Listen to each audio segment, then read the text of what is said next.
Why do you always have to make them? No, not me. You. No, but really. No, but really, it's no, you. but really. Hey guys. You. Hey guys. Hey guys. Hey guys. Hey guys. Get away Anyway, from me. Listen, this is my table. This is my table. Okay. This video is going to be tonight's recap. Tonight's episode. Shop it. Tonight's episode recap. Shauna. Okay. Shauna. Okay, I mispronounced the girl's name. Whatever. Anyway, this is season 4, episode 4, FaceTime. Stop! You'll get serious. Let's go. You want some FaceTime? Yeah, shut up. Anyway. Alright. And you can start it. Okay, Emily's dad comes home. Which, I love Emily's dad. I love him too. I do. I really He's like cute. him. Whatever. She's got all that home drama going on right now with child services, and it's gonna be a friggin' problem, so. Let's just point out that Hannah asks Aria if her mom is going to, where's she going? Venice? Where's she going? Yeah. Somewhere. Vienna. She goes, is your mom going to Vienna with that muffin man? That made me laugh. I had to write that down, and I thought it was friggin' hilarious. What else? Spencer, her mom, and Melissa have a conversation as to the fact that she received a rejection letter from UPenn. They kind of don't believe her at first, and then evidently Melissa's going to try to help her. Her mom is pissed. Yeah, she was pissed.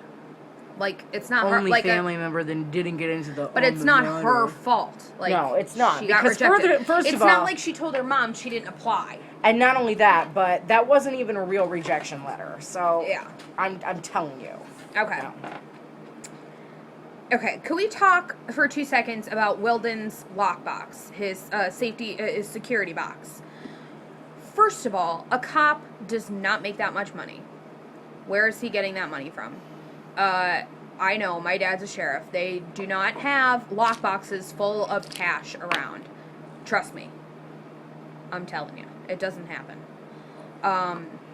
Plus the gun in there, and Ashley was really, like, when they said, like, oh, you were the only person to look in this box, right? And she's like, she doesn't know what to say. So, obviously, she's seen the inside of that box before. He's seen the inside of her box, too. Yeah, he's definitely done that. I used to work at a bank. I know, like, when you take somebody in to go into their safety box, you unlock the box for them, because they have a key and you have a key.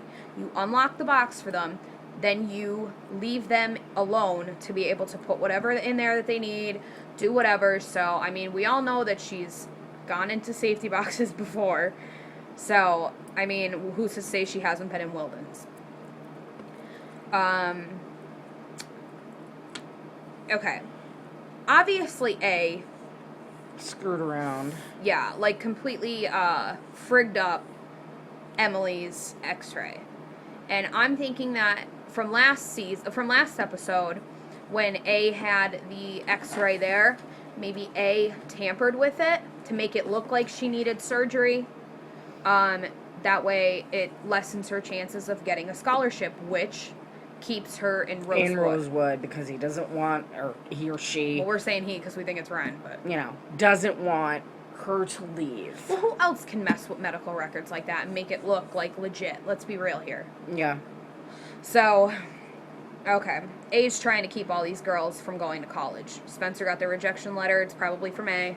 Emily's x-ray was tampered with and makes it look like she needs surgery, and it's going to mess her chances up for getting a scholarship, so Hannah's not smart enough to go to college.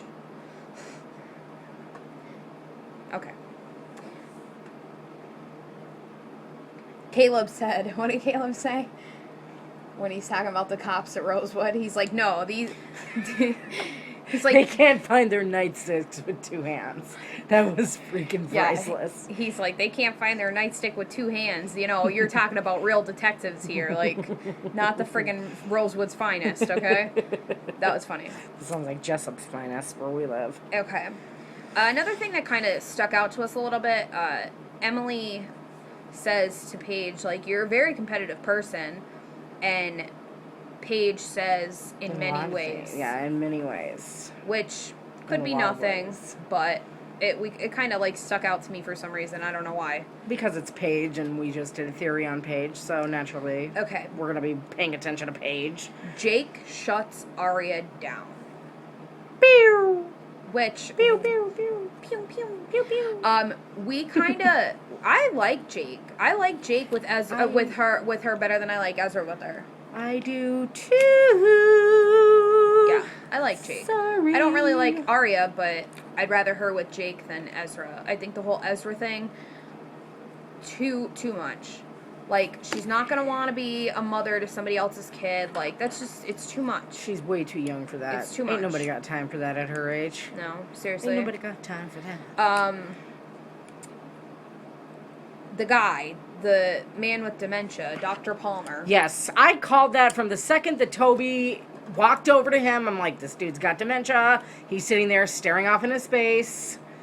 And then I really did. And then, like, Toby's talking to him. Yeah, he's talking normal and making complete sense. And then at the end, he just fucking... Oh, sorry. He just goes off. And starts saying that the air is just too heavy. He opens up a box. Macarons. That's next, though. That's after he leaves. He says the air is just too heavy. Like, the air is heavy. The heaviness of the air is pushing down on everybody. It's pushing me down. And then he says, like, tell her to stay away. Tell your, bring your mom next time you come to visit. But tell her to stay away from that girl.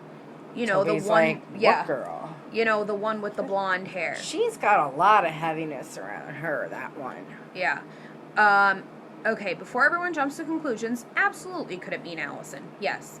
But, however, we do know that there's a blonde wig floating around there somewhere, so, I mean, don't jump on it and be Maybe like, it was Ren in a blonde wig. It's Cece, it's Alison. It definitely absolutely could be Alison. But just don't jump to it yet, because we're not sure.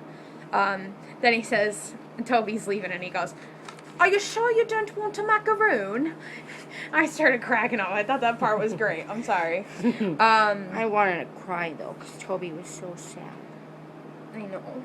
Him So, was cute. So they set, Aria and Melissa set a trap for, I'm sorry, Aria and Spencer. Yes. Yeah, Aria and Spencer set a trap for Melissa. They put her suitcase in the living room, and then inside the suitcase is the mask, so they're going to follow her and see where she goes. Does she go to Shauna? Oh, God. Does she go to Shauna? Does she go to that creepy dude? Okay. So then Emily's parents kind of have an idea that A is still out there, that she's still being, like, tortured and everything like that, which, I mean, how do these parents not know? You know what I mean? Like, I don't understand. Okay, seriously, can we talk about Allie's shrine of faces in the friggin' thing?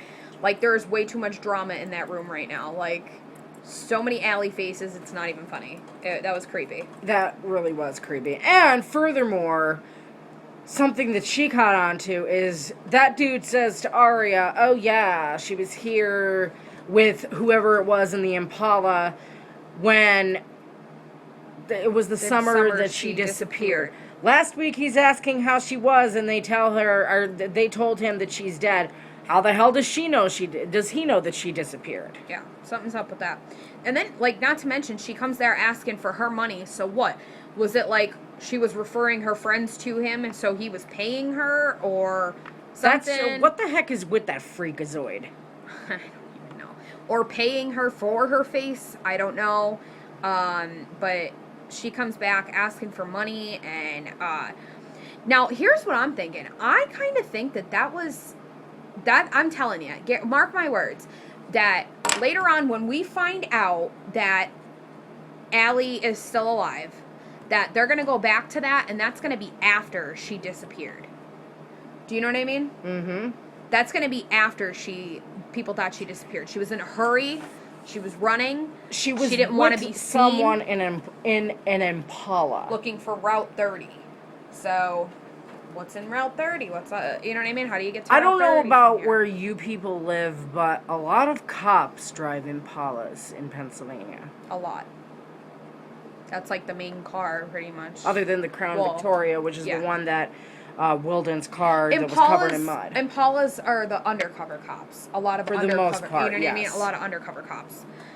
So something's up with that. Then we find out that the second Queen of Hearts was in fact Melissa. So it's kind of making us rethink our whole Mona, was she telling the truth about everything? I called it from the beginning. I knew, I don't care, you guys could still think she's still creepy and she's lying, but I'm telling you, Melissa is telling the truth. I really think that she's trying to protect Spencer.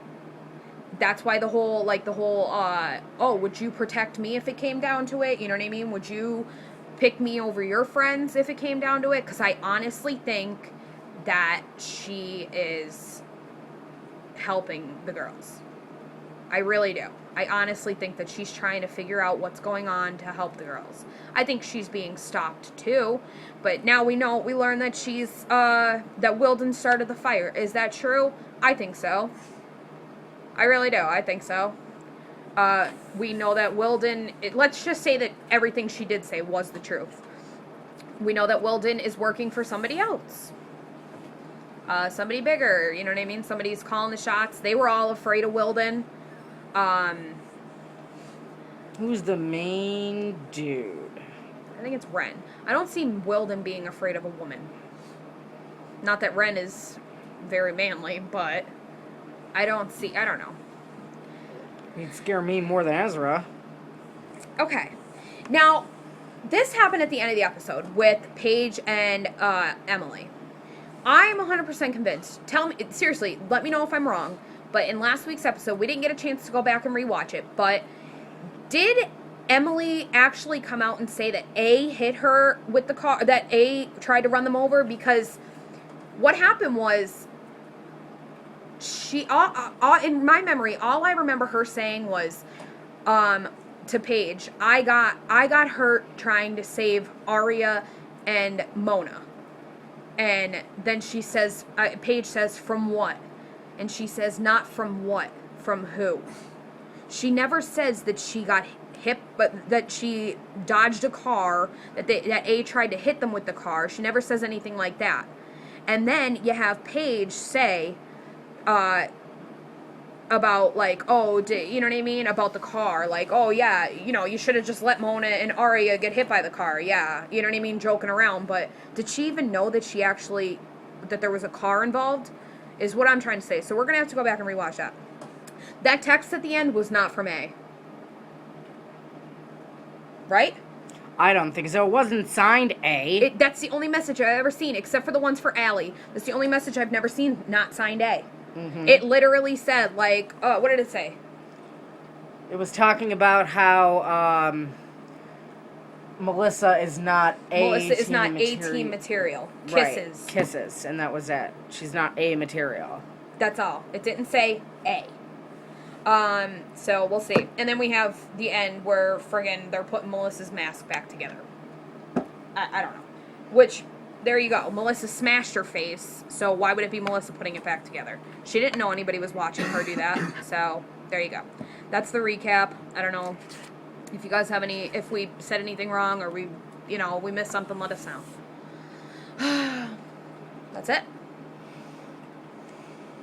Peace.